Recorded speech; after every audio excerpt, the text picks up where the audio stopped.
Greetings, everyone, and welcome to another edition of the Red Pill Diaries. I'm your host, Rashid, and we have a special guest on the show today, and I'll bring him in and let him tell him a little bit about himself to you all, and then we'll go right into the news and the craziness of U.S. politics. Hey, Rashid, how are you? I'm doing all right. How are you doing today, Larry? I'm here, man.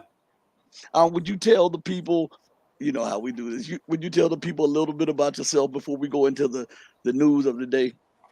Sure, old guy with an opinion. So I spent 4 years with the Central Intelligence Agency, 4 years with the U.S. State Department's Office of Counterterrorism, and then 23 years as a consultant working with U.S. military special operations forces, scripting terrorism exercises, and conducting global financial investigations involving money laundering. hmm hmm So, Wow. Now that last part I didn't even know. yeah. um, Larry, what is going on? I was going to talk about other things, but since this is so crucial right now, I think I have to get to it.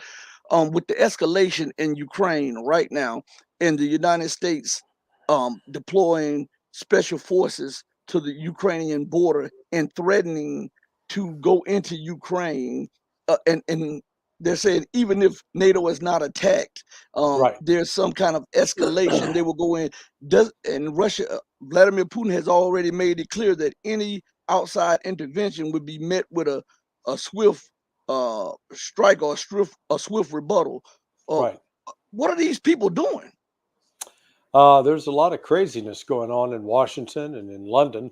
I mean, hell, London, they can't even keep a prime minister in the chair for 30 seconds. Right. Um, let's start with this CBS article about the news report about the 101st Airborne Division.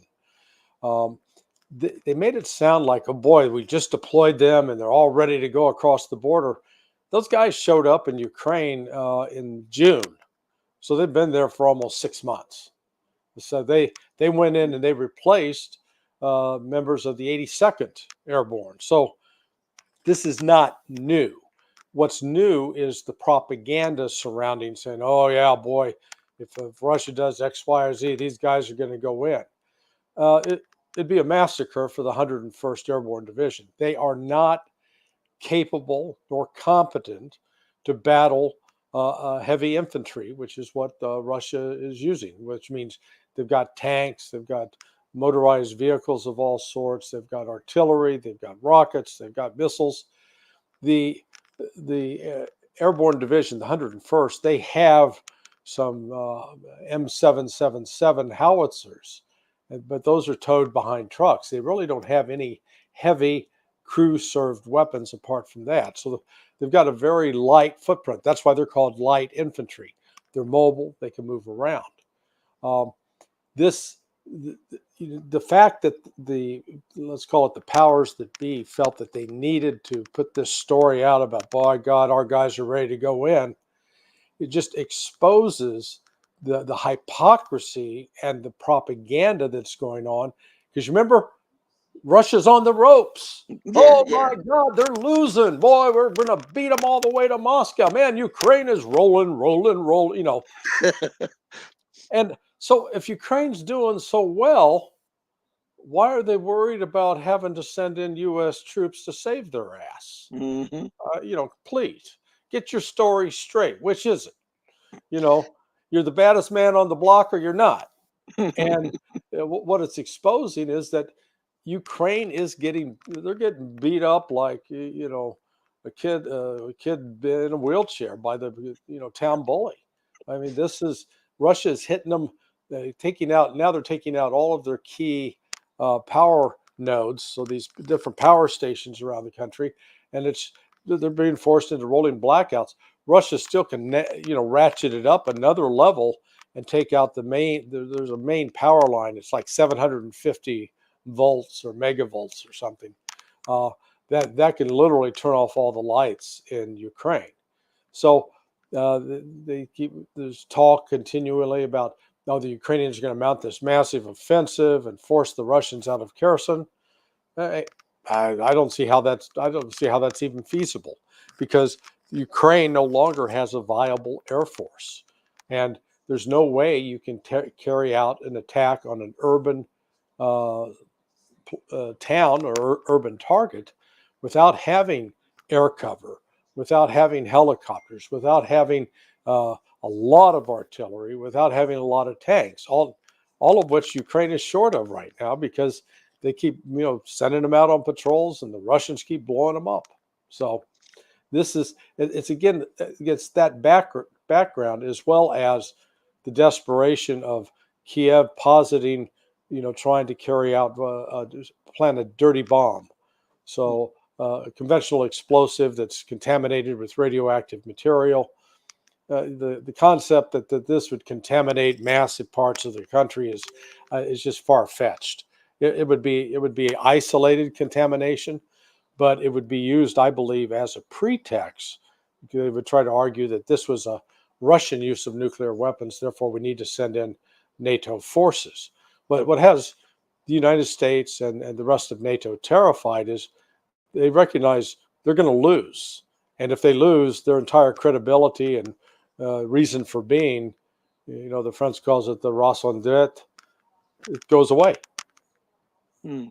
So they're willing to up the level of tensions and push it to a World War III scenario over the loss of faith, over a situation that should never have occurred Right, because they were the one who instigated. But if America says she's ready to send in her 104th Airborne, where's the air cover? I mean, she wouldn't enjoy air supremacy. NATO wouldn't enjoy air supremacy. So, right. as you said, they would be sitting ducks. And isn't this because that Russia has deployed more troops to Belarus, and they can, if they wanted to, they can come down and cut off the supply chain lines to the Ukrainian Right. military, and does that have more to do with that, to try to punk Russia not to hit the supply lines? They've got, there are a lot of moving parts that you've, correctly identified. Remember, it was about a week ago, there were a lot of images of tanks, trucks, artillery, motorized artillery being taken from Russia into Belarus. Um, then you had a movement of Russian troops, about, let's call them a headquarters company, about 2,000 guys. Um, they're and then Belarus is now, they're blocking out certain parts of the internet, which was they did the exact same thing back in February when Russia entered Ukraine from the north through Mhm, Belarus and headed towards Kiev. So mhm, it is. I think it's very likely that what you're going to see is a movement of Russian and Belarusian troops going, excuse me, going to the west of Kiev, in between Lviv and Kiev, cutting the road, cutting the railroad lines, and preventing any further resupply of Ukrainian troops.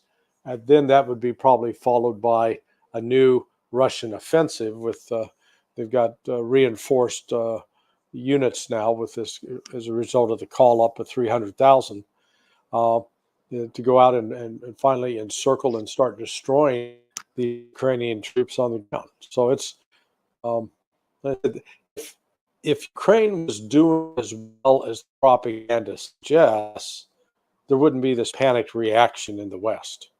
They'd mhm, be popping champagne corks and saying, "Oh man, we got this." mhm. Uh, it's just the opposite.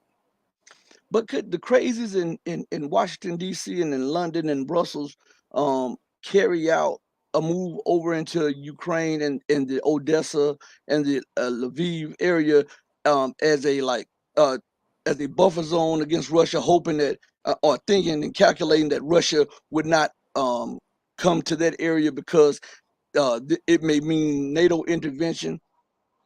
Well, let's remember, this isn't the first time that the Brits and the United States have been involved in staging an alleged act of terrorism or violence. Um, let's go back to Syria.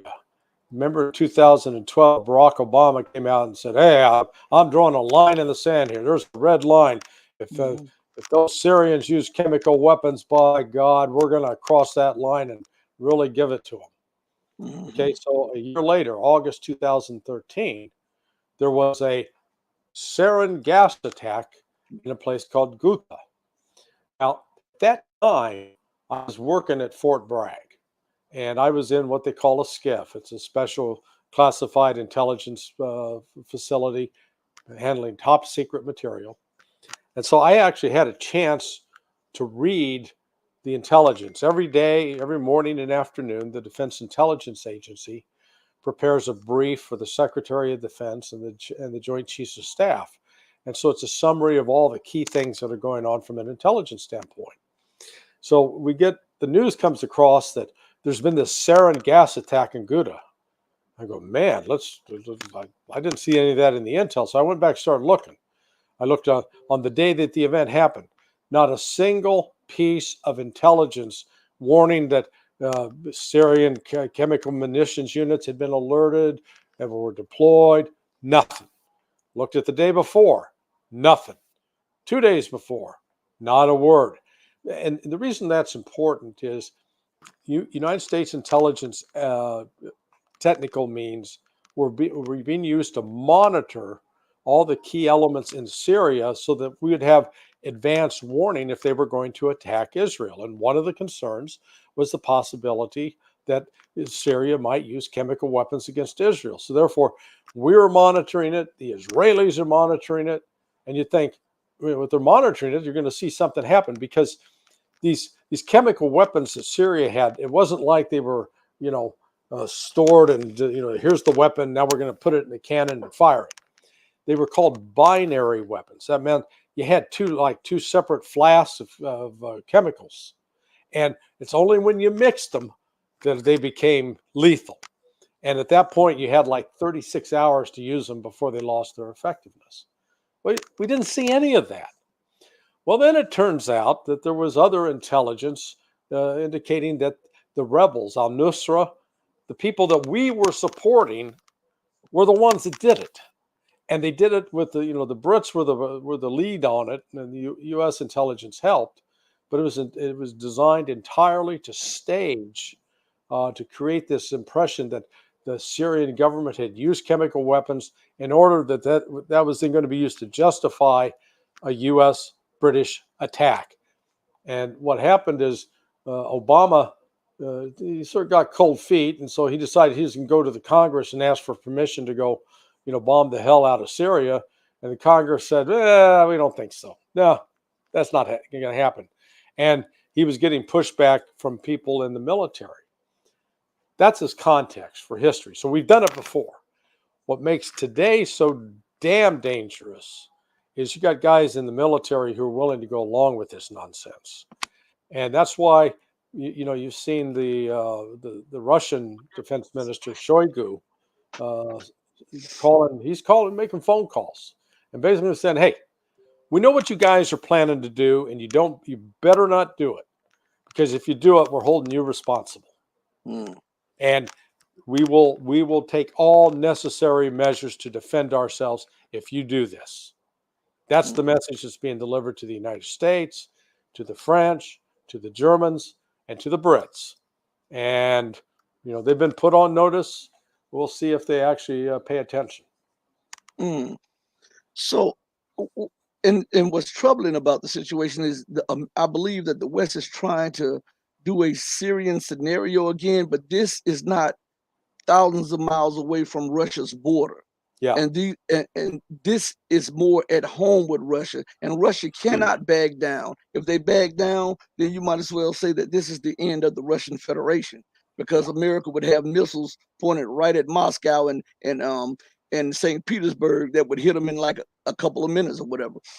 Why isn't the news telling the people the seriousness of this and what this could entail or what it can mean to the livelihood and the national security of America? Because they always talk about American national security. Is this not a prime um, uh, core of the American national security to be able to live and survive without nuclear war? Yeah. No, you'd think. I mean, there you go, thinking rationally and logically. Cut that out. Um, it is. I really have never seen a period of, I'm 60, 67.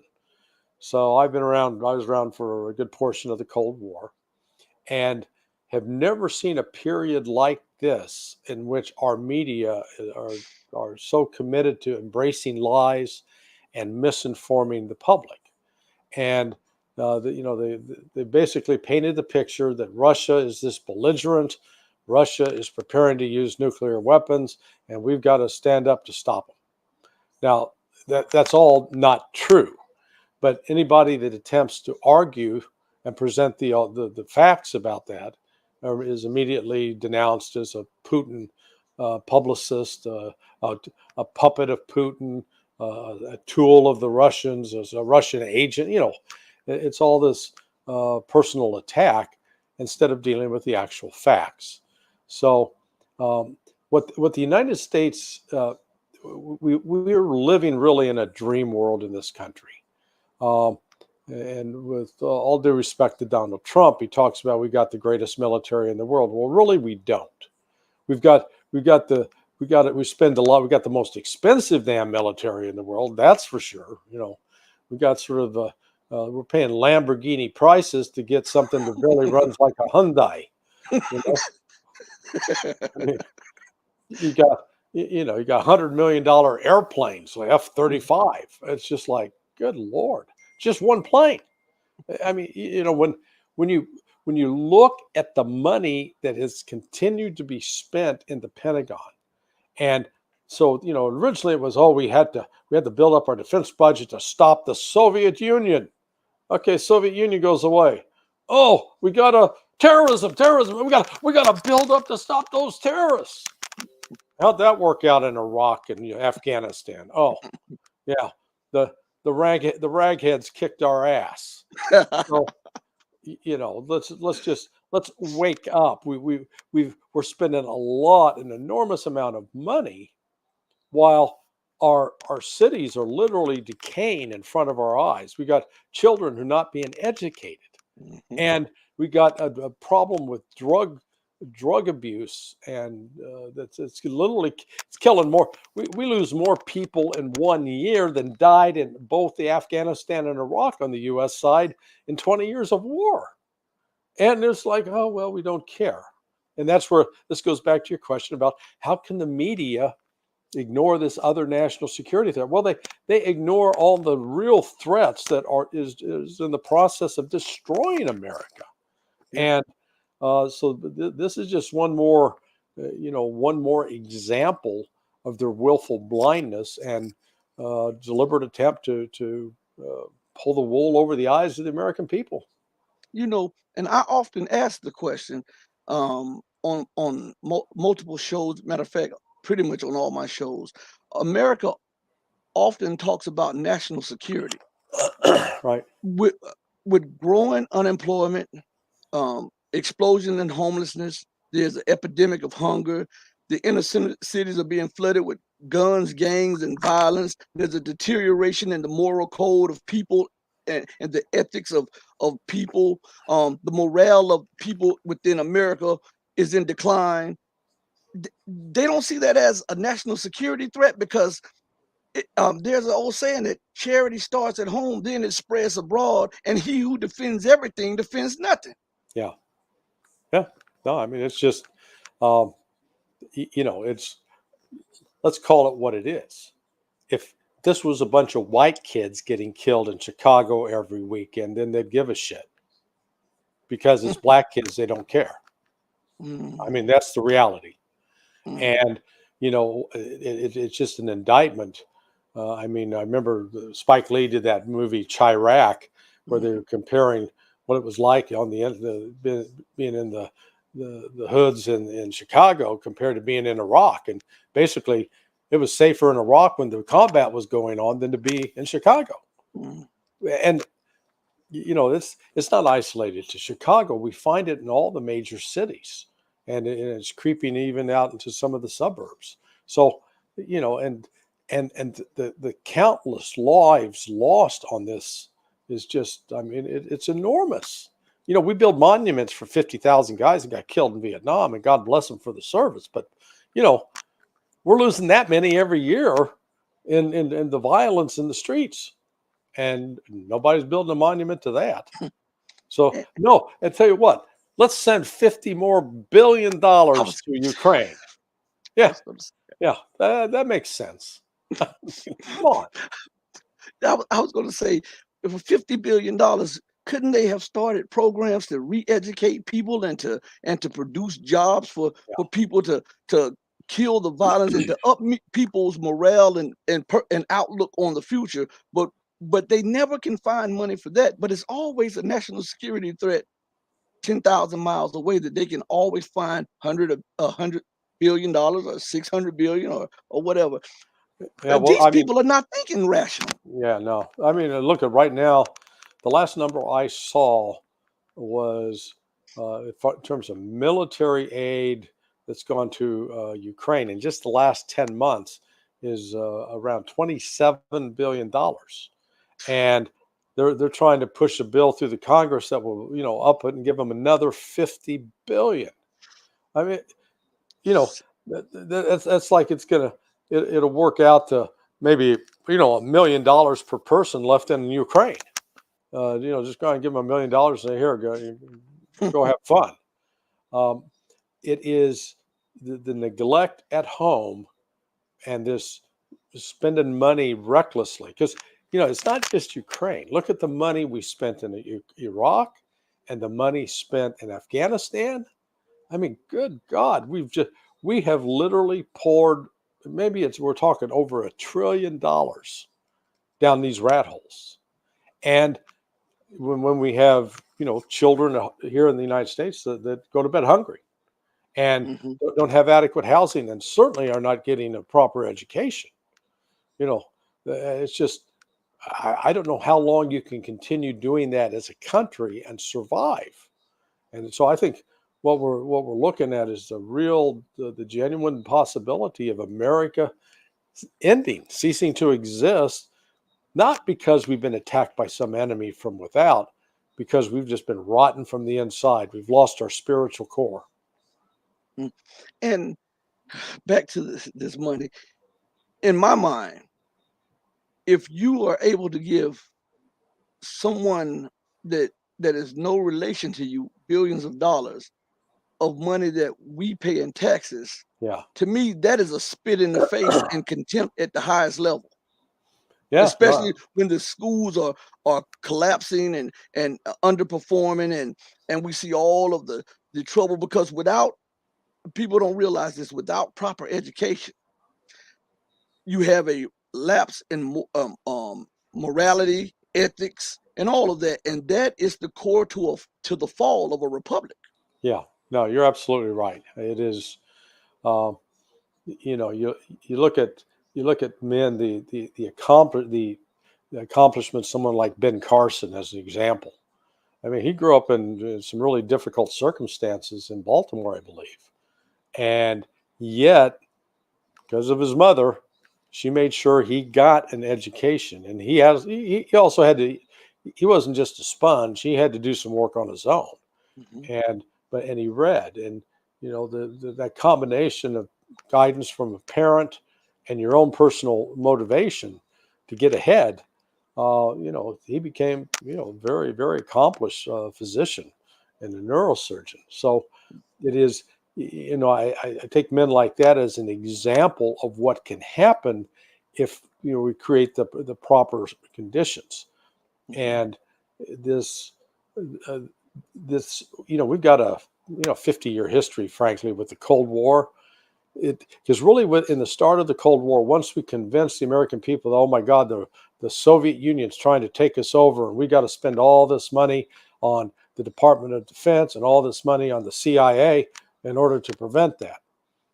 Well, that was never, it was never a real threat. We go, well, wait a second. What about the Cuban Missile Crisis? Those damn Soviets put those missiles down in Cuba. They were coming after us. Yeah, because we'd put missiles in Turkey pointed at them. Right. Right. You know, we got the gun out first. They didn't Mhm. just whip the gun out and we were sitting there minding our own business. But Mhm. again, that's the part of the story that's never told. We always we always portray foreigners as this evil, stupid empire that is, they hate us because of our freedom. Well, when you look at the number of people that have been locked up because they protested the theft of the election of Donald Trump, and Joe Biden was put in place, those people were put in jail. Don't tell me about freedom when we got people that are being denied basic rights, and when Mhm. you got a Department of Justice that's just completely out of control, and that they are arresting political opponents of Joe Biden. So, we've gone through this history where we're the light, all these other people are the dark, we're the good, they're the evil, and it's a lie. It's much more complicated than that. There's good and evil on both sides, and I'm not trying to pretend that the Soviet Union was not guilty of some horrendous excesses.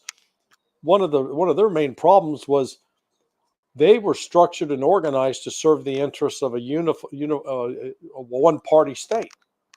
Well, Mhm. guess what's happening in the United States? We've got we've got the equivalent of a one-party state. It's just they put on different clothes. They call them Democrats and Republicans, but it's a one-party state, man. If you don't play by their rules, you don't get to play. And Mhm. part of that rulemaking is uh, we've got lots of lobbyists. They populate that K Street corridor there in Washington D.C. And these guys, they go out and they get paid by U.S. corporations and foreign corporations to go up to the Hill and convince members of Congress to pass a bill that will serve the interests of those corporations. Well, how do they get that kind of influence? Well, they carry around bags of money because those members of Congress, boy, they are desperate to hang on to that job. It's a great job. You don't have to work hard. You get, $160,000 a year. Sweet. People have to speak to you respectfully, supposedly, and oh, and so here come these lobbyists. Man, they roll the cash out into their pockets, and then these people happily go along. Well, it's a corrupt system, and as a result of that corruption, we've seen the U.S. Um, we've seen the U.S. Defense budget. It increases every year, regardless of what the threat is. Oh, the threat's really bad now. Man, we got to put some more money in.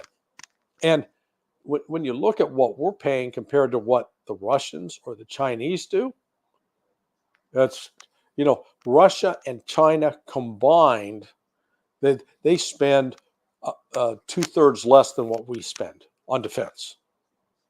I mean, just think about that. And yet, they're the we're gonna go out and fight them. And it's crazy. It's utter madness. This is really all about coming up with a justification to keep pumping money into the system, so it'll spend the money out into this military industrial complex. Uh, President Eisenhower, General Eisenhower, Mhm. was right when he warned about this, and I think it's come to pass in ways far worse than he even imagined.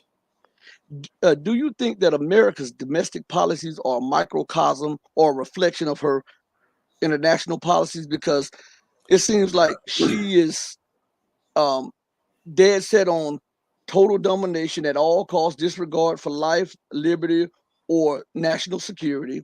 She wants the resources at all costs, and and she doesn't care if she has to pay off people, bribe people, threaten people, kill people, or Yeah, whatever it is. And then when you look within the cities, we see an influx of guns, the violence, the disregard for human life, the disregard for family, the sanctity of marriage, and all of this stuff, the disregard for a personal security and family security. Isn't that it's just mirroring itself or reflecting itself in international policies?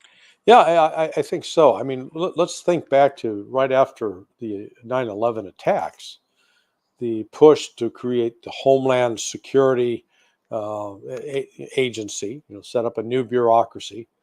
I always joke that that's why we were attacked on 9/11. We didn't have enough bureaucracy in Washington, so we had to create new organizations and create new layers of bureaucracy. That will save us. So, but but in doing that, we ended up surrendering civil liberties and Hmm. using the threat of terrorism to justify arresting people. I always maintain that this what we did in Guantanamo to these the foreign terrorists was just it's as bad as anything the Soviets did, locking people up in the gulag, because you hold people without any judicial process. And Right. we excuse it and say, well, they're not real soldiers.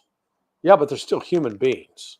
Mhm. And they may be, some of them may be genuinely bad people, but either punish them, bring them to trial, boom, put them in court martial, whatever, but don't just keep holding people indefinitely and terminably.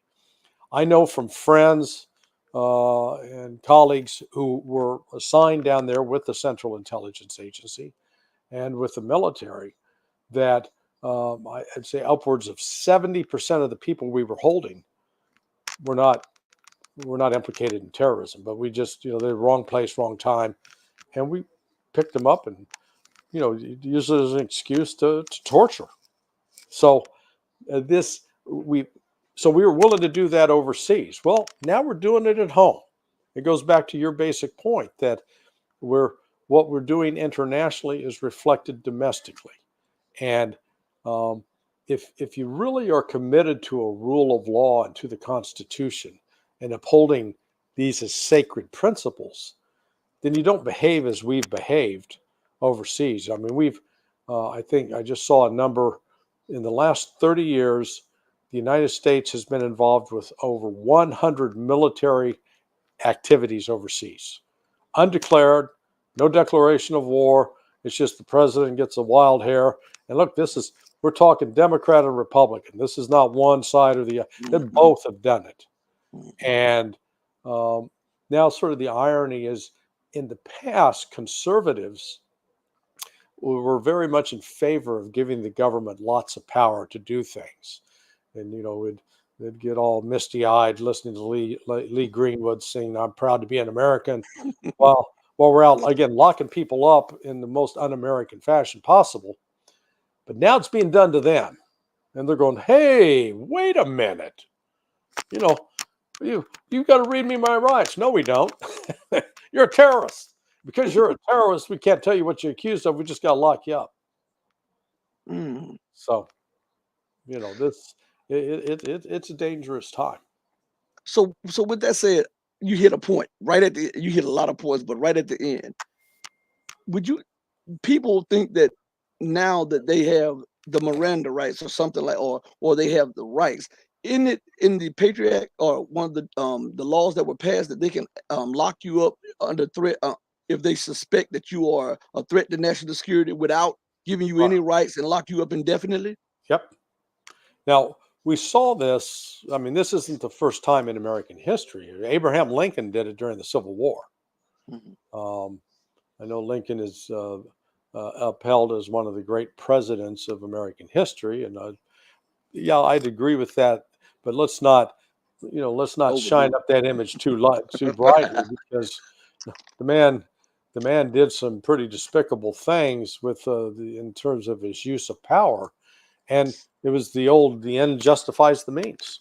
Well, he's trying to save the republic, so therefore he can violate the Constitution, and he can hold people without trial and lock them up in jail, and they did that. Um, it. so it's when it's usually that again is the other danger that comes with these national security matters it becomes an excuse to violate people's civil rights. Mhm. And again, it's a reflection of the international policy also. Yeah. They can just scoop you up. Do you see how the judicial laws are taking place around the world when America's dictating to other countries, arrest that person, that's a Russian person, and we suspect them of having financial ties with this, and they're just picking people up and having them Well, arrested and brought back to the United States? Yeah, I expect you're old enough to remember what happened to Martin Luther King back, when he was becoming such a force for the civil rights and trying to ensure that Black Americans were treated the same as any other American. And what did they do? They smeared him. Oh, he's a Russian agent. Oh, he's a Soviet agent. He's under the control of the communists. Yeah, the You know, communist. this notion that black men and black women ought to have equal rights, that's subversive. So hey, it's the same song. It's just a different, we're just on a different verse now. Well, I mean, well, with that said, and as we talk about this, um, what what is America doing to remedy that? It seems like she's only doubling down and tripling down and quadrupling down on proven failed policies, internationally and domestically. Well, that's been one of one of the things I've really liked about Donald Trump is his outreach to all Americans. He wasn't just to one class or another, and so you've seen the response of what happened. People like Herschel Walker now running in Georgia, and this outreach into the black community to bring them on board. That Donald Trump wasn't talking about, hey, we're just going to have a vision for one class of Americans. He said it's got all Americans need to benefit from it. And candidly, I think that's one of the reasons the establishment is just scared to death of him, because if if you can if you can actually eliminate the racial barriers that they use to try to separate people, they always use the threat of racism as a wedge to actually create more racism. Instead, what Trump was trying to do was to eliminate that. And that's what terrifies this establishment, because if they get rid of that, man, they're losing some of their control. Uh, My co-host Rashid, his name is Rashid. Also, he often says that what scares people is Trump doesn't follow the script like like yeah, the rest of the politicians, because he's not a politician. He's a businessman, so he sometimes goes off script, and that scares the hidden hand behind the policies and politics. well, yeah. The other thing is, he didn't need the political job to make some money. He was good at making money without having to rely upon the government. He played the game along the way. I mean, politicians would show up ready to kiss his ass. Mitt Romney and others, boy, they couldn't. They were puckering up for all they were worth just to get a check from Donald Trump, and Trump would, he'd give them money, in the hopes that if he needed something, he'd make a phone call and they'd return the phone call. Well, once he's on the job, he doesn't need that $400,000 a year.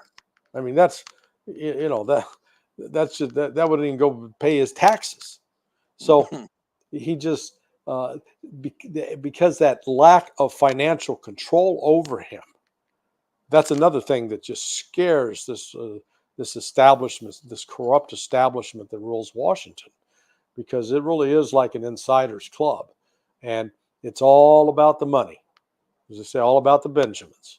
These people, these people are, they inhabit these think tanks, they inhabit the media, they inhabit the lobbies, and they inhabit the congressional offices, and they just move around in between all those, and intermarry, and I mean, it's incest, a bad name that goes on there.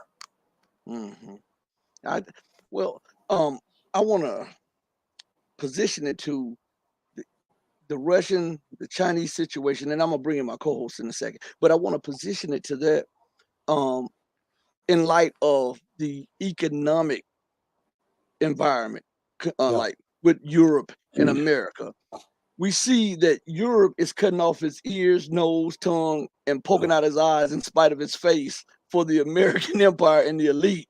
And then we see that America is only roughly about what 4 to 6 months behind in economic deterioration.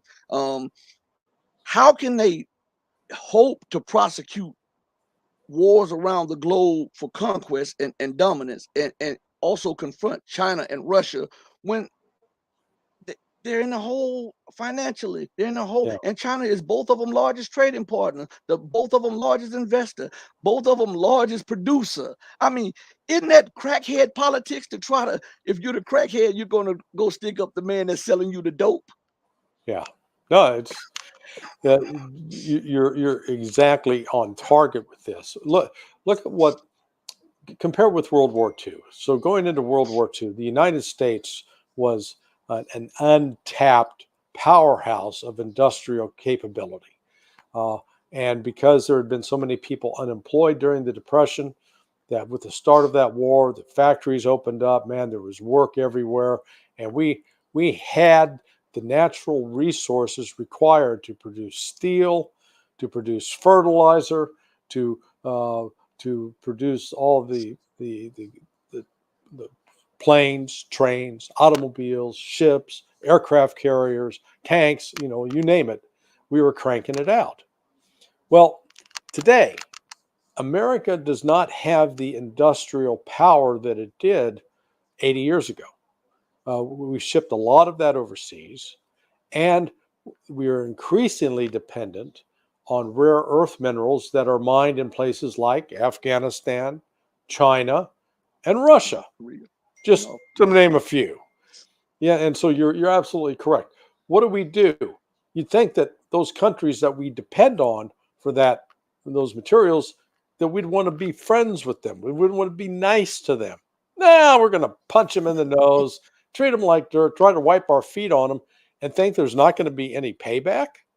Like I said, these are these are people who've the people making these decisions are a pampered lot. They've never been in a situation where they've mistreated somebody and that somebody has turned around and kicked their ass. Okay. Yeah. I mean, anybody that's been grown up in any kind of circumstance where you had to deal with some other people and some potentially dangerous people, you understood, you learned early on that you don't cross certain lines and you learn how to conduct yourself. Otherwise, you can get punched in the face or worse. Mhm, Well, the people, Anthony Blinken's and Jake Sullivan's, you know, I bet they've never been in a pillow fight, much less an actual bar fight. And so mhm, now they're out. They think they are some badasses, and they can mhm, tell these other countries, "Oh yeah, you do that, we're going to sanction you. Yeah, we're going to teach the economic insanity that is gripping." It's like you said, it's hitting Europe first, but that wave's coming here. Right now, we're benefiting temporarily because people in Europe are freaking out, so they're sending all their money into the stock market here. That's why the U.S. dollar is now strong. The price of the dollar has gone up relative to the euro and relative to the British pound. We're almost, for most of our lives, you and me, the British pound sterling was usually 2 times the value of the dollar. mhm, Not anymore.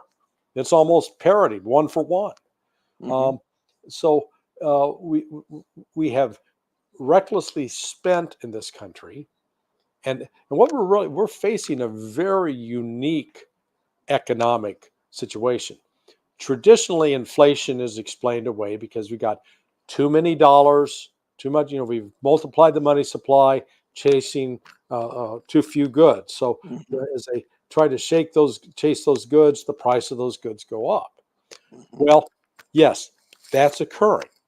But in tandem with that, we've now got supply chain shortages. mhm. So a lot of these goods that we Yes. rely on no longer are flowing through. I mean, I don't. Where do you live? Pensacola, Oh, Florida. you're in Pensacola. So, yeah, I'm sure you've been out to some of the car lots and Yeah, look.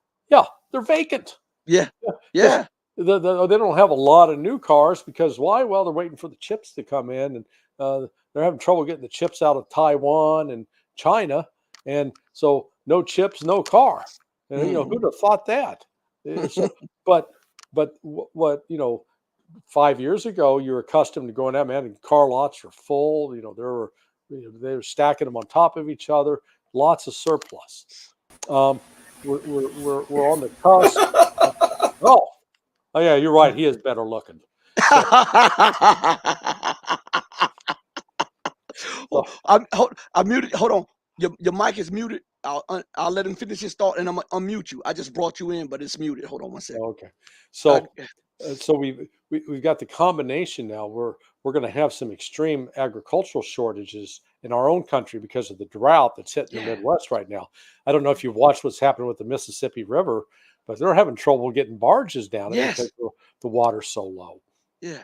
And this is happening in Europe as well. So you got sort of a lot of different bad streams coming together at the same time. You got too much money out there floating around. You've got supply shortages, and you've got war, which is cutting off critical supplies because Russia's a major supplier of oil, and so here's Europe. Oh yeah, we're going to show you. We're going to sanction your oil. We don't want none of that. Okay, good. Go collect cow dung because that's what you're going to be burning to try to stay warm this winter. hmm And I'll bring Rashid in, but and on top of all of that, we see there's growing bankruptcies. There's growing mergers of companies because uh, they're trying to make it look good as the bankruptcies continue to mount. You see farmers going belly up because they can no longer Yeah, afford to feed the cattle or to continue because of all of these devastating storms. All of this is a recipe for the fall of the American Republic because while all of this is going on, there's an explosion in debt and spending continually. yeah, yeah. No, well, it's not just uh, the combination of the layoffs, the combination of the bankruptcies you're seeing in Europe right now, particularly in Germany. Major industries are shutting down because they don't have Mhm. enough power to keep running. The same in Britain, and on top of it, it is like in America, the farmers when they're driving those tractors, they've got to put diesel in them. Mhm. Diesel is like through the roof.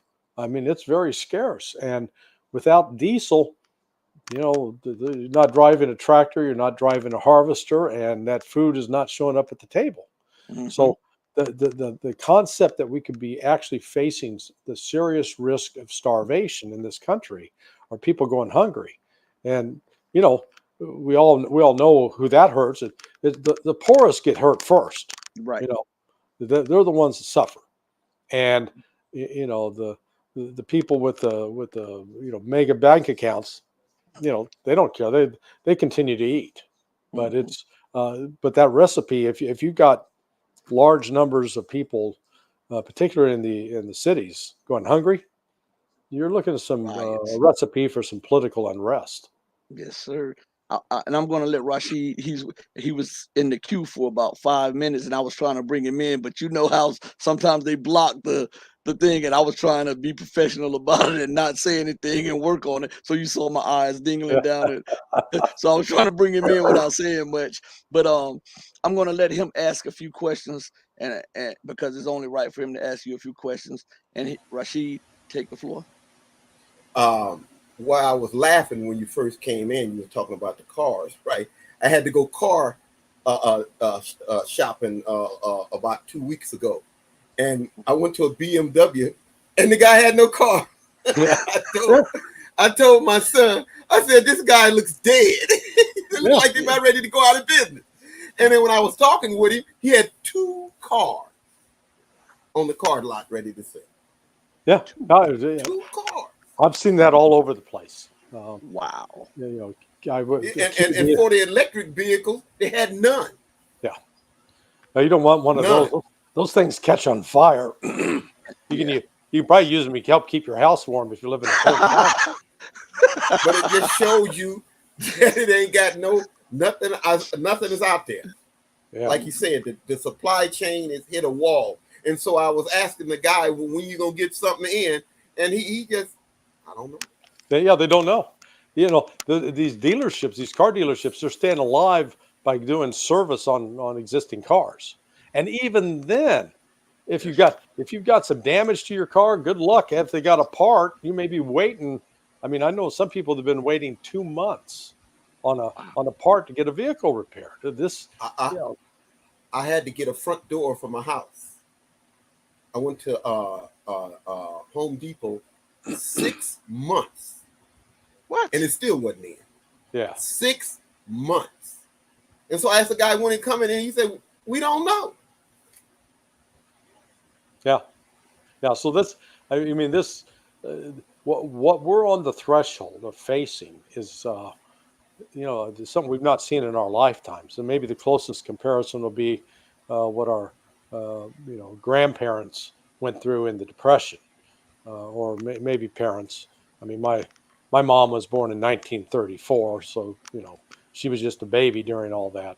But grandparents went through some really hard times, and when people were barely surviving, and What we're wasting all this money sending it overseas to buy military equipment, which is then getting captured by the Russians anyway. So I don't know if you saw, there was they had a film clip of the Chechens, and there were like 70,000 of them gathered in this courtyard. And the guys in the front line, they all had in front of them the Javelin missile, the anti-tank guided missile from the United States. They captured all these from the Ukrainians. Now we're outfitting the Chechen army that's going to be fighting the Ukrainians. That makes sense. But do you think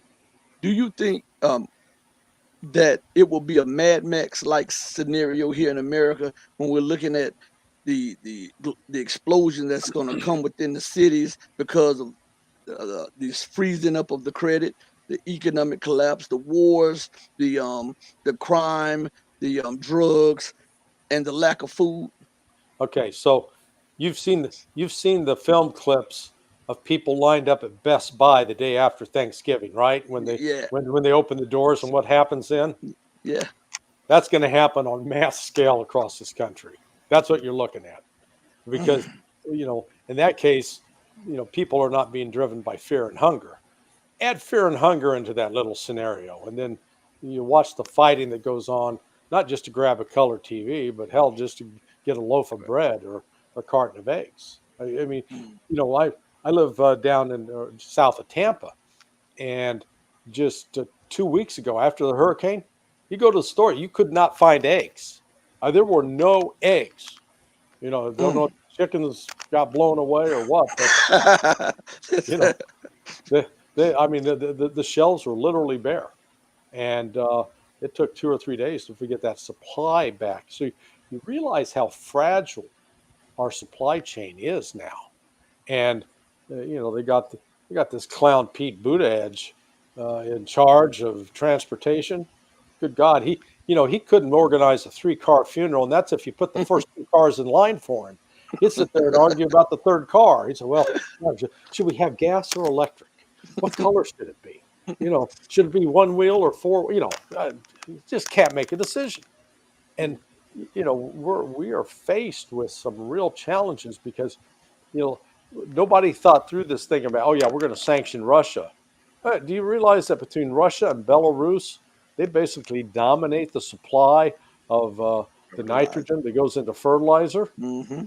And no fertilizer, no crops. So you might want to think about that before picking a fight with them.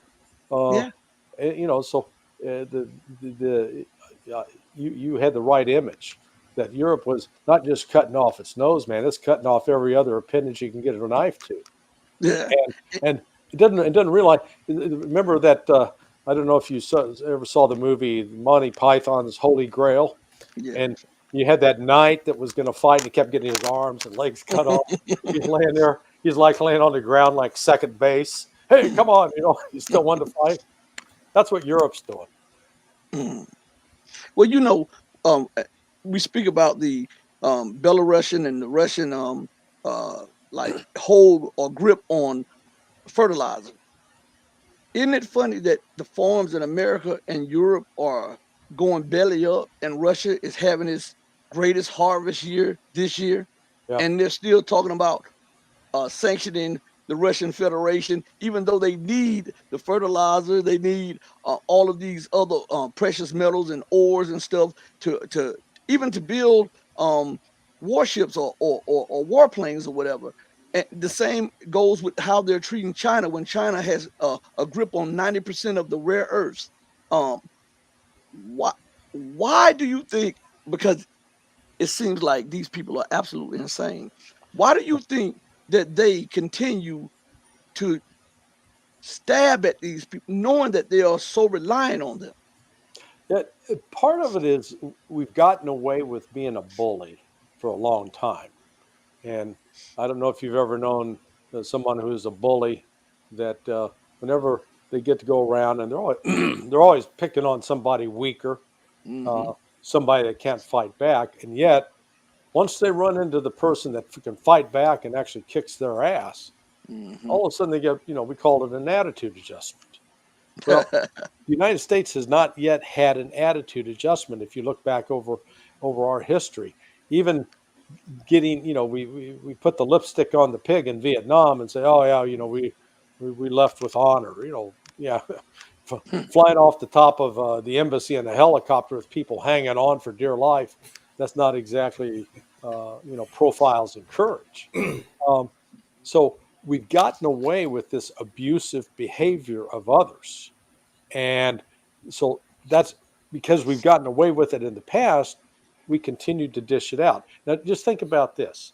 I'm sure you've heard about how backward Russia is, how incompetent Russia is, that, oh man, their army is terrible. They've got crappy equipment. They're okay.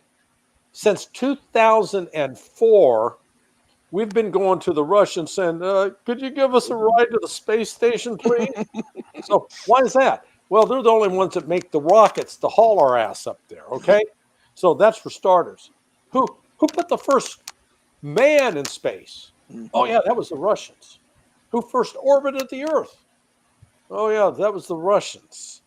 The Uh, satellite. who, so all of a sudden we're saying that these guys are a bunch of technological troglodytes, when in fact they have far harder requirements for math and physics and chemistry and their high schools than we have in this country, and they graduate a lot more people with a lot more competence in those fields, and that's why they actually enjoy a technological edge, and yet we keep treating them like they're a bunch of backwater hillbillies.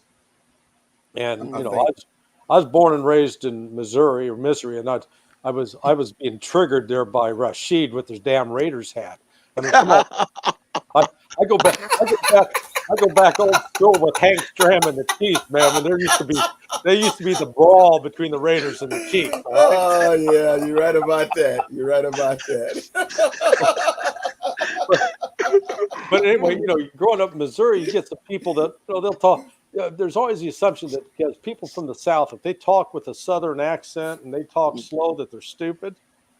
Hey, lots of Southerners have played that game for lots of years and gotten away, just walking away with the other guy's money just because they hmm. underestimate. And Hmm. candidly, I think that that's what the United States is doing right now in a very dangerous way with both Russia and China. Because you know the Chinese, for all of their problems, they somehow managed to feed and clothe and keep relatively employed 1.4 billion people. We're doing it 360 million, and we're having trouble with that. And So they had the largest wealth transfer in the history of the world, bringing what 800 million people out of poverty. yeah, yeah, That yeah. was And that's amazing. well, and the same, you go back and look at the transformation. We when we look at the Soviet Union from the time that the communists took over, and I'm not at all suggesting that they were a bloody lot, but it was not like it was Garden of Eden before that.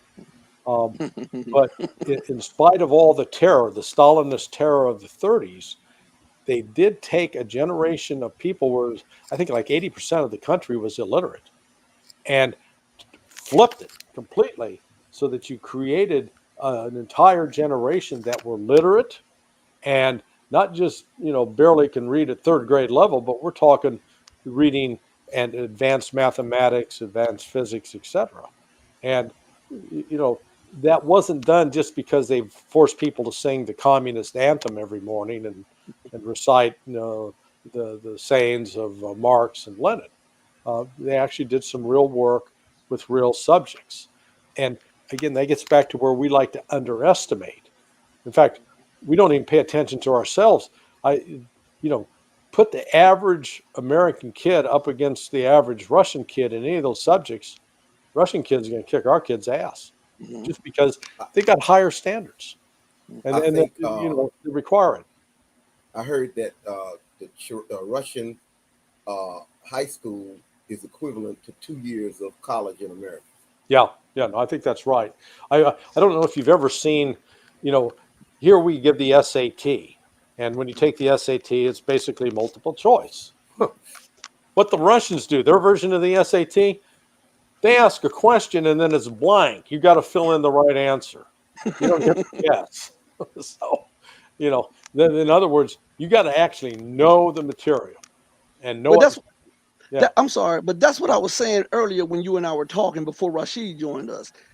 Most people, including especially the makers in Washington D.C., it seems that they don't understand that the the educational system is what drives the progress or the degradation and dissolution of a yeah, republic. If yeah, the education is lacking, there's no way for a republic to have a viable future. And we see that as you look at all of these murders and shootings in school and and the division between the teachers and those who are being taught, it's like the children don't want to accept the education, and the teachers are not right. giving it to them. I mean, how with that said, and we know that that is the building block and the basis of every society, especially a progressive society and stable society. How can the politicians not see that? And what does that say about the people who put them in office and the republic itself? Yeah, I mean, it boils down to just flat out ignorance. I don't know. Did you ever watch the HBO series The Wire? No, I've never seen The Wire. Oh, dude, you got to watch that because what it what it shows, it was really it's probably the best thing ever done on the narcotics business and how it destroys communities. Mm, And they've got one entire season that's really devoted to what it did to the school system in Baltimore and just the tragic how it really impacted the lives of these children and the struggles that they faced in just trying to get an education. And I think part of it is that people, if they don't have their nose rubbed in it, they're not necessarily going to recognize it as a problem. And if you will, that's probably the only good news about some of this growing violence is finally waking people up. Saying, wait a second, we can't have this. I mean, I saw what happened up in Michigan, where you had the conservative Christian parents and you had the Muslim parents. Man, they all got together and said, "Hey, yeah. cut out this critical race theory crap and this transgenderism. We're not having it," because they both groups came out of religious values that they felt they recognized the threat that worrying about people's pronouns. For God's sake, it's called biology.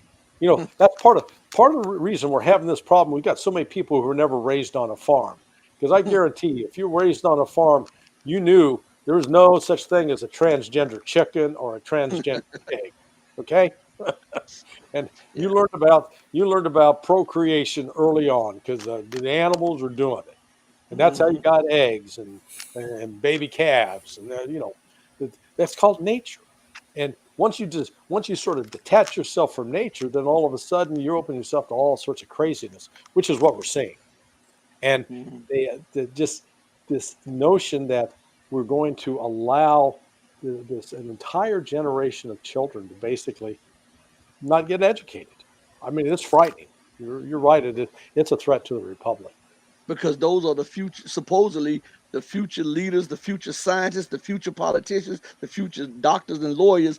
And when they have a half-made education, I mean, how can you progress as a society? And if you look at the Chinese, they have very strong standards for learning, and Yeah, that is the way they were able to flip being the poorest country, what in the 40s, to now they're they really have the largest economy in the world and have reduced poverty of 800 yeah, million people. That is unheard of.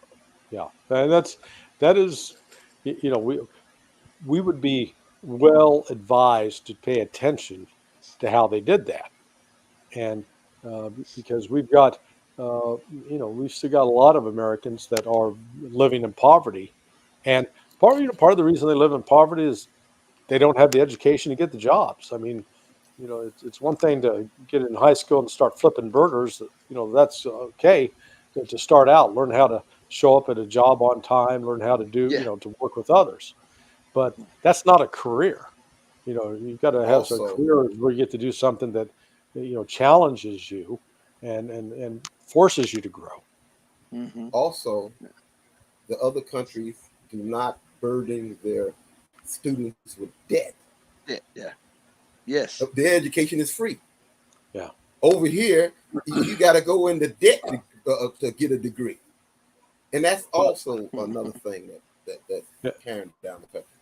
Yeah. I mean, our college and university system has become such a racket. I went to the University of Missouri. So my first semester tuition, well, this was back in '73, was $250. Okay. I could, and I worked my way through school. I was a respiratory therapy technician of all things, working in a hospital.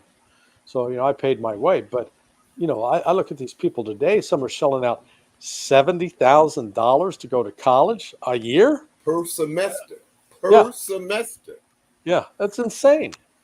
I, I- you know, I, hey, there was nothing I got in college that was worth that much money. I tell you that, you go.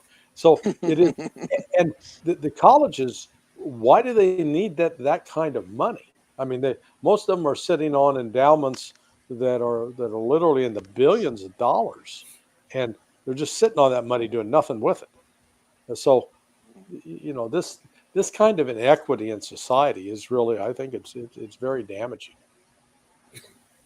Well, I'll say with the education, like my daughter, my 16-year-old daughter, I've taught her ethics from day one. She can go in and demolish the inside of a house and put floors in, walls in. And my 18-year-old son, I've taught them from beginning to end. She started working at her outside of the family homes and stuff, and she's working at a little restaurant. She's been there for about a month. They've already given her a raise. They've already given her an award. They're already talking about her work ethic, and I think that comes with a family structure, that Yeah, comes with um more morality and ethics, and also hard work comes by proper education. Without proper education, people get to dodging and work. You go to work to dodge work. How? I mean, yeah, it's crazy because again, all of this points towards a collapse of America. Because without good education, and you look, the politicians try to detach this. They'll see people, lazy people, or they'll see people without good work ethics or something, and they don't ever attach it to the declining standards of America's educational system. yeah. And without acknowledging that, you cannot get a remedy for the fall of America. Yeah, sometimes you have to go out of the country in order to see this and to appreciate it. So back in 1978, a lifetime ago, I was living in Honduras with my wife. My wife's a nurse. We were living Mine out in is the too. middle. Oh, okay. See, yeah, we're both smart. We knew who to marry, so we'd have bread on the table. Yeah. So, um, but we were on the what they call the campo, the countryside. I mean, we were out in the middle of nowhere. Um, and so we saw the people were incredibly fit because they had to walk everywhere they went. I mean, the men would have like 3% body fat because they were hard workers, and it was a hard life.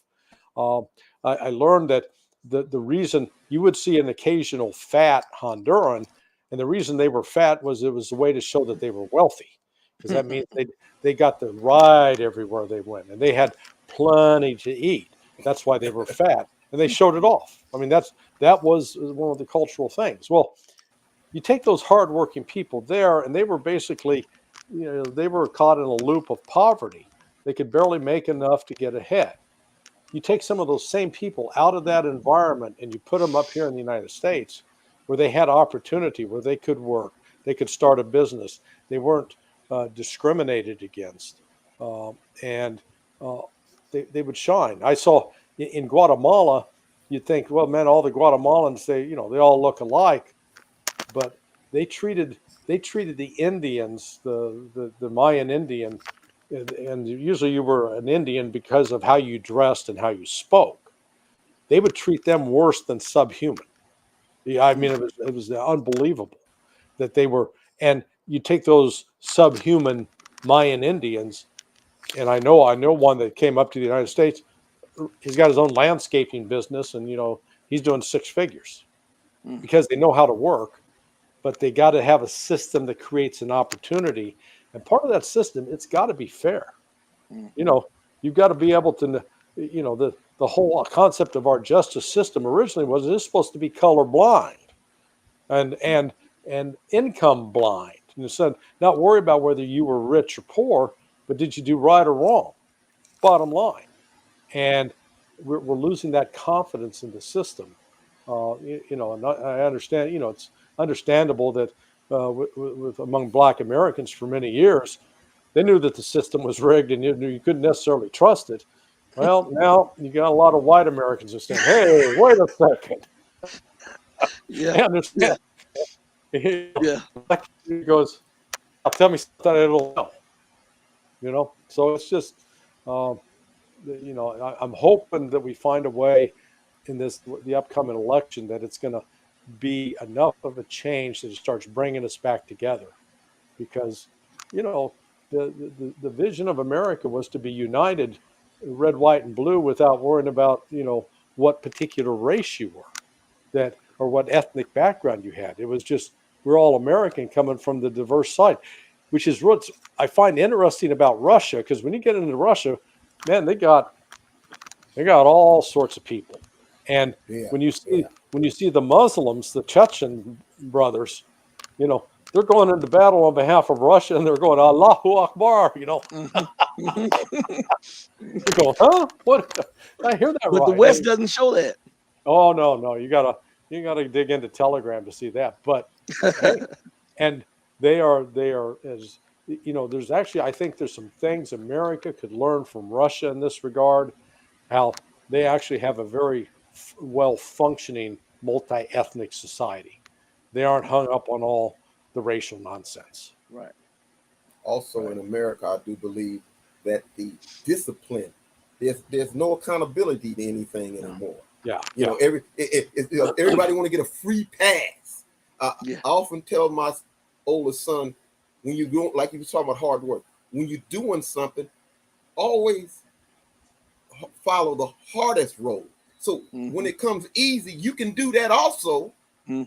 But when the hard, you can do both of them. But if you Right. take the easy road every last time, when something hard comes up, you can't do anything. Yeah. And Well, this look, is what that, it. that's the message. And I mean, I worked at the CIA, and what I saw at the CIA was that if you screw up, you might get promoted. There was no accountability. You would think that if somebody had poor job performance, that they'd say, "Oh, man, we're not promoting you. We might even fire you." No, they'd promote them, because you had people that would play the bureaucratic game. They'd figure out sort of whose butt they needed to kiss to keep ahead, and you find that throughout Washington D.C. And it is this lack of accountability where people who do wrong get the walk. And yeah, I mean, look at Hunter Biden. I mean, Oh yeah. man, there's No there's a, accountability. how many crack dealers did that boy make wealthy? Quite a few.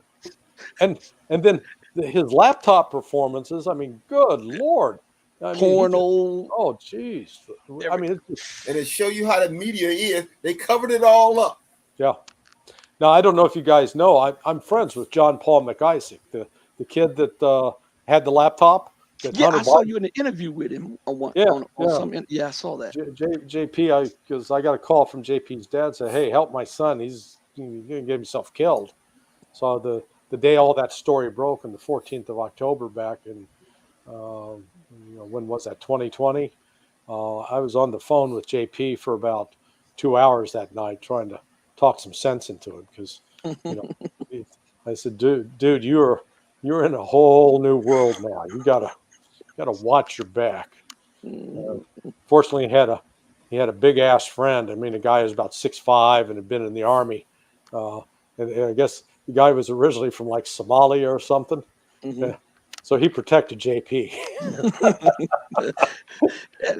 That- just it's unreal that as Rashid just said, and the entitlement, but also the no accountability of people in power. And as I said, it's a reflection down it trickles all the way down. It's a reflection through society. Yeah. You know, the entitlement and the no accountability. Well, yeah, I did that, but please don't do this to me. Or I shouldn't pay the price for doing this over here. It's unreal. And I'm gonna let you two talk on that for a minute. I have to. I'm gonna black my screen for a minute. I have to get something to put Okay. up to the screen. 1 second. What I see is when we were all, you see, we are all older people. When we went to school, you got in trouble for doing something wrong, Yeah. Yeah. right? I used to get swats in school. I don't know You about you, know, man. Dad, There was stuff I didn't do in high school because I was afraid of having to face my father. You know. nowadays, you, the children are the ones that's in control. Yeah. If you think about discipline or putting somebody in their place, they come put you in jail, and that's a tearing down of the society, right? Yeah. Yeah. No, I agree. I agree. There's, um, you know, I've got. I don't want to say kids are like dogs, but I've got two Rottweilers. Now, the Rotties are a wonderful dog, but boy, they're strong-willed. And unless you set boundaries for them, and unless you exercise some control over them, they can take over and they can be vicious. Now, my dogs, every morning before in the evening before they eat, they have to sit and they have to shake hands. And I say shake, and they put their paw up and shake. Then they get to eat. So, you know, creating that kind of structure helps the dog. It makes the dog happier, but the kids need the same kind of thing. I mean, the elements of dog training and child training are very similar in that you know kids kids have a natural desire to learn, and you got to feed that. And they want to be loved, and so you got to provide that. So providing the love, providing the motivation, and providing an environment where they can learn, you know, kids have the ability to do remarkable things. But man, if you abuse those children, and that's what I have no explanation for why we've got this obsession now in this country with all these transgender freaks running around doing drag shows for children. I mean, That's what crazy. the And, hell and is wait a wrong? minute. On television, I was watching the other day. Men kissing men is a common thing. Yeah, Yeah, yeah. It's just that's a it's moral lapse. That's a moral. yeah. I mean, morality.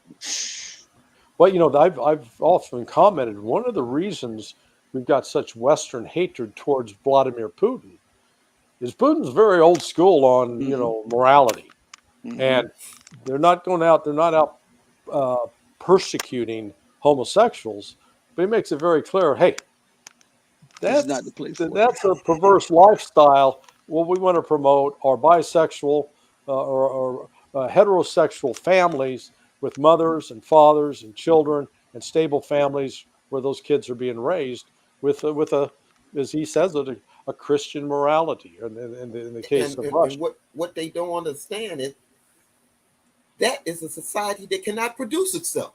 yeah, Yes, and I yeah, want to see a friend of mine. He started a movement, and I have to say this. He's out of San Antonio, but he's in um, uh, Nevada right now. I think close to Las Vegas or something. No, Phoenix, I believe. Um, Arizona, I think that's what. yeah. But he has a movement, and we're trying to promote his movement about accountability all across America, but especially in the Black community, the men, the women, the family, the children, and it's called the Man Up movement, where Uh-huh. you accept your responsibility, you act as a man. If you want to be treated as a man, you act as a man. You accept those responsibilities. No ifs, ands, or buts about it. And so I pinned the store clip for anyone who would like to purchase a shirt, because the purchases go towards him trying to uh, push this thing nationwide, the Man Up movement. Okay. And this guy, I mean, he's a stand up solid guy, Danielle Shabazz. He's a stand up solid guy, and I think anyone that is trying to promote accountability, a family, the strong man, not this feminized man, but the strong man, Yeah. and as the head of the family and doing what is needed to be that, I think they always have my back. Yeah. Yeah. I mean, Also, before you do it, I am in California with this Raiders hat. oh, This I is know. Raider country, right? Hey, I don't know if you checked it out. They moved. They're in Vegas now. Yeah, well, it still is Raider country out here. I hear you.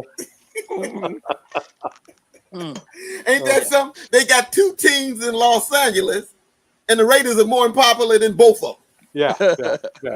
Yeah. No. So, but again, as we bring this thing close to a close, maybe 10 more minutes, something like this, so to even it out, what is the prospects of well, let's go back to the politics, because we're looking at a midterm election coming up, and what do you see happening during the midterm elections, and what are the prospects of America going to war with China? I think America is going to find out that its ability to go to war with China is extremely limited. We'll wind up losing. And why do I say that? The only way we have to project force, military power against China is with our aircraft carriers. Well, China has this little thing called a hypersonic missile. And that hypersonic missile travels faster than any air defense system that's on any of these ships. Mhm. So basically, an aircraft carrier that's within 1,000 miles of China's coast is a sitting duck, and they can blow it out of the water. Mhm.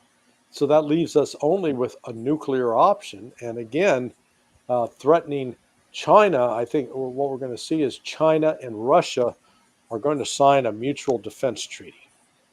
And so, in other words, any attack on one will be considered an attack on the other. So then all of a sudden the United States will be looking at trying to pick a fight with two nuclear powers. And again, we're not in a position to defend against that. Back in 2001, George W. Bush thought it was a really good idea to get out of the anti-ballistic missile treaty. Up to Mhm. that point, the ABM treaty that had both the Russians and the United States as signatories limited what each country could do in terms of researching and developing and deploying a missile defense system. Because the fear was that if you deployed an effective missile defense system, then you could defeat the other country's missiles, and therefore the concept of mutual assured destruction's out the window. Well, guess what? We spent almost $1 trillion in Afghanistan and Iraq for nothing, and it wasn't spent on developing anti-missile technology, while Russia did. Russia today has a robust anti-missile defense system that can defeat up to and including hypersonic missiles. It's called the S-500, and they're Mhm. getting ready to deploy one that's called the S-550, which will deal with space. So Russia is actually in a position now that if things escalated from a nuclear standpoint, they could fire off nuclear weapons. We couldn't stop them. We'd fire off nuclear weapons, and Russia could stop them, or at least most of them. So it creates a scenario. I'm not advocating this. I don't think Russia is looking to do this. But I'm just saying that in the world of reality, we're ignoring that we don't have the military prowess that we did 20 years ago, because thanks to we walked away on that ABM treaty. Other countries, including China, have developed some pretty robust air defense systems, can defeat our systems. So we've got limited options what we can do militarily. We certainly don't have the troop structure to deploy 1,000,000 men, 500,000 men anywhere, anytime.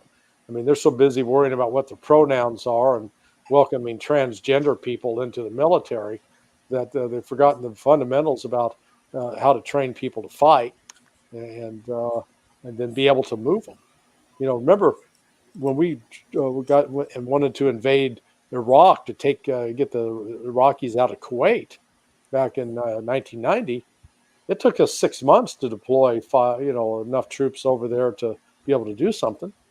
I mean, it took that happened in into July, and so we were not ready to go with an invasion until January. So September, October, November, December. It was over 5 months. And going with China, it's a whole lot of more people than in Iraq. Yeah, Billions of people over there. how are you going to get them over there? And where are they going to land? So we don't have any good military options with the Chinese.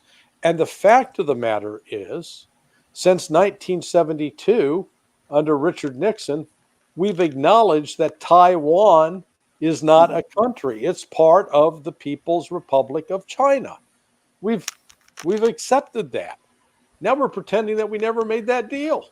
Well, okay, just I've never seen a foreign policy crew as inept as this current one. I mean, it's like they're dedicated to seeing how many people they can piss off. They're telling the China, hey, we're going to tell you what to do, and the Russian, hey, we're going to tell you what to do, and hey, if you're Saudi Arabia, you're supporting Russia, we're going to stop selling you expensive weapons. And the Saudis go, great, we'll buy them cheaper from the Russians. It's so foolish. And because instead of trying to build actual genuine alliances where people want to be our friends, the number of people we've taken advantage of over the years, they're lined up around the block looking for a free shot at us. Mm-hmm. And I figure that karma, as they say, karma can be a bitch. And I think we got a big dose coming our way, unfortunately. And I said that too. I said on one previous show, a recent previous show, I said, I wonder if the people, the people who are governing America realize this. Okay, as the superpower, you have abused your rights and you have overthrown governments. You have disregarded the will of the people. You have killed people, occupied people. You're bombing people. You're provoking people. Even to this day, as your debt crisis just goes hyperbolic. Yeah. What do you think that these same people, when you're in this position, when the currency is no longer the global currency, the economy is in tatters, your military is forced back within its own borders, do you think that these people will have this any compassion or love for you when you can no longer bribe or threaten them? A lot of people, Japan hasn't forgotten. They're biding their time. Japan has not forgotten that you dropped 2 nuclear bombs on them. Yeah. I mean, No, you're right. This is the United States has enjoyed a period of supremacy that we've associated with great empires of the past, like the Greeks and the Romans, and the Persians, for that matter. But these empires come to an end, and they usually end up destroying themselves. And again, the destruction is not from outside; it is from interior. It's within. And one of the hallmarks are, the rise of perversion, if you will. Is that because it is the sex crimes in this country against children is real. It's not a figment of anyone's imagination. And when you look at what was going on with Jeffrey Epstein and all the powerful, wealthy people that were associated with him, that he probably had, damning blackmail material on, and they took care of him. Once he got in the system, man, he got choked out. To sit up and have somebody in jail, and then all of a sudden the guard just disappeared. Yeah. It makes you look like a laughing stock. What did the Bible say? though they did not like to retain God in their consciousness, God gave them over to a reprobate mind to do things which were not seemly. That's what you see across America, Yeah. the Yeah. degradation.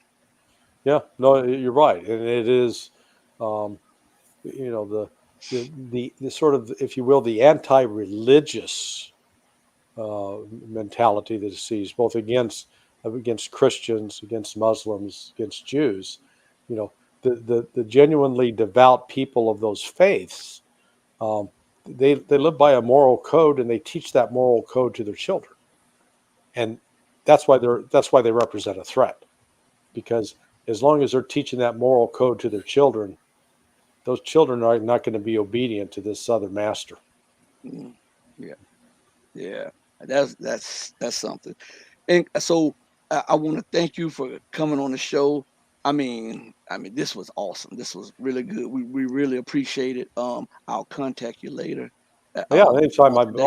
always happy to chat with you, Rashid, and I got to meet the new Rashid too. So, I had a problem getting the link. That's why I couldn't come in.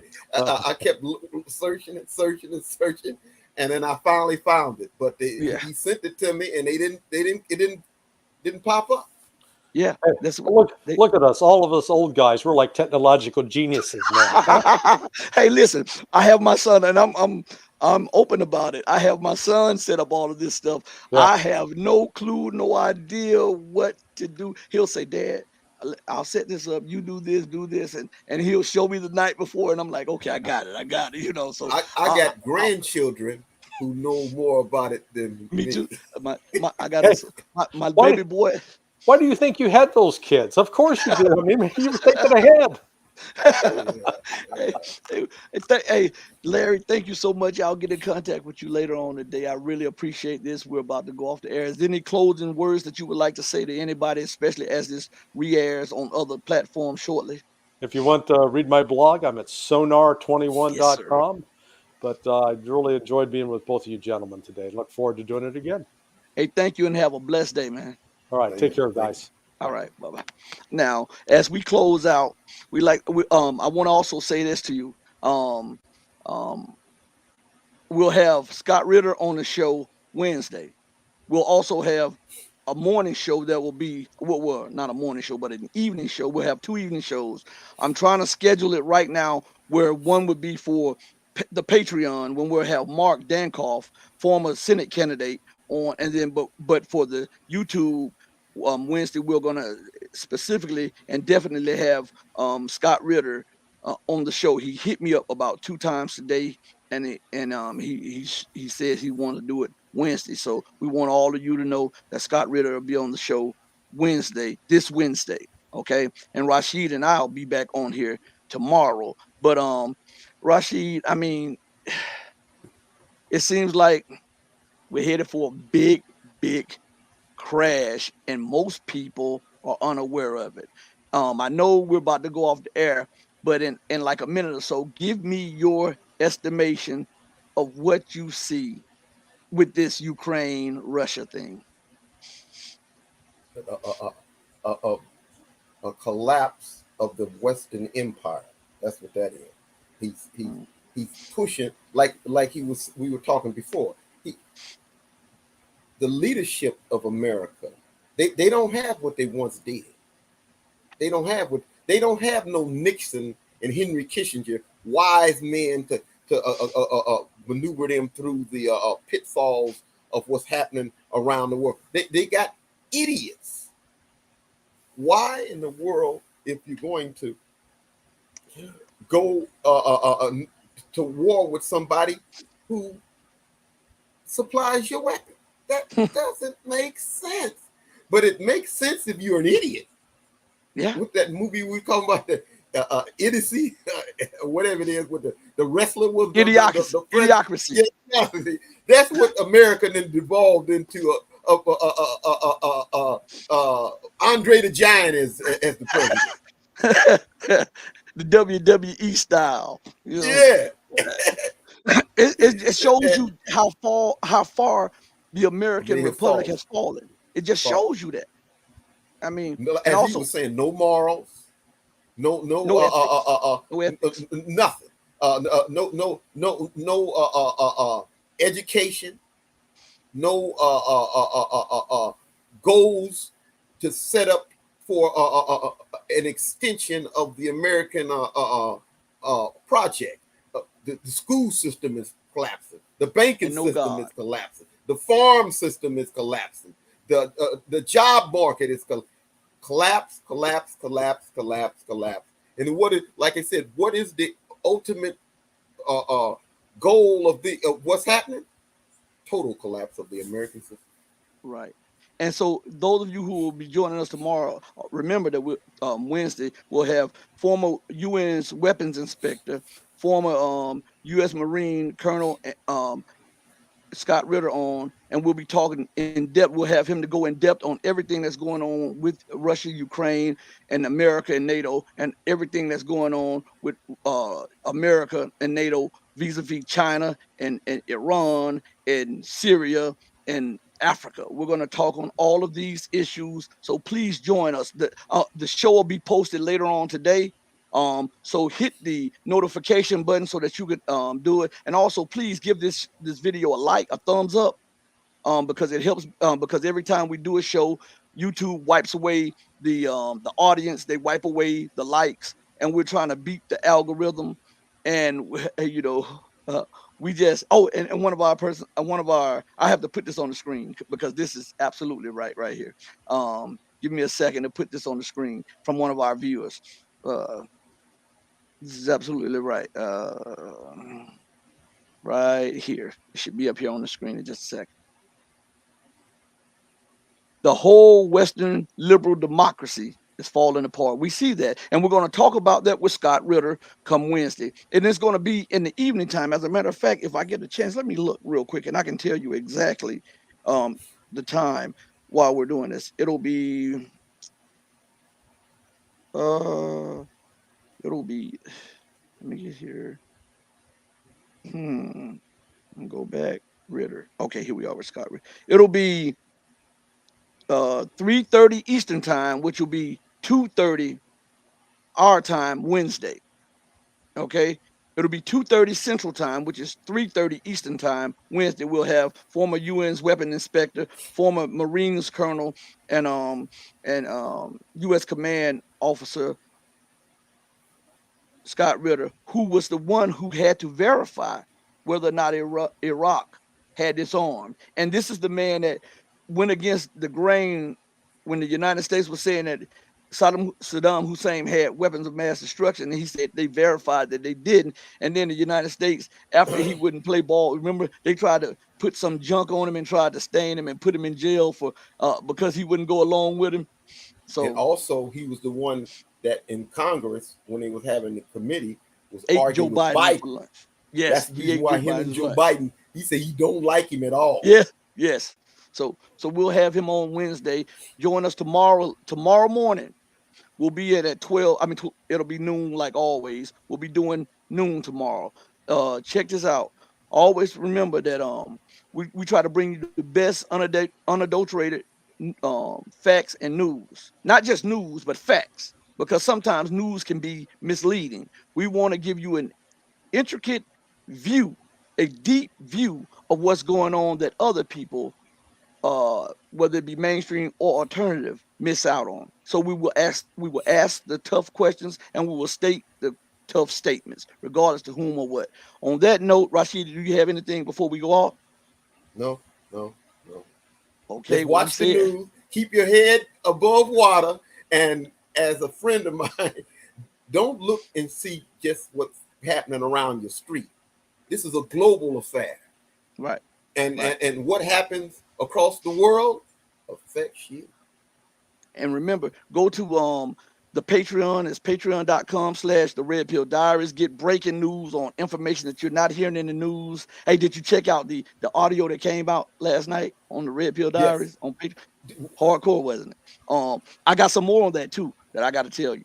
All right, but anyway, go to YouTube, sign up and subscribe, hit the like button. Also, tell others about us and go sign up to the Red Pill Diaries on locals. You can go to the Empowerment of Truth locals.com and go to the Red Pill Diaries community and join up.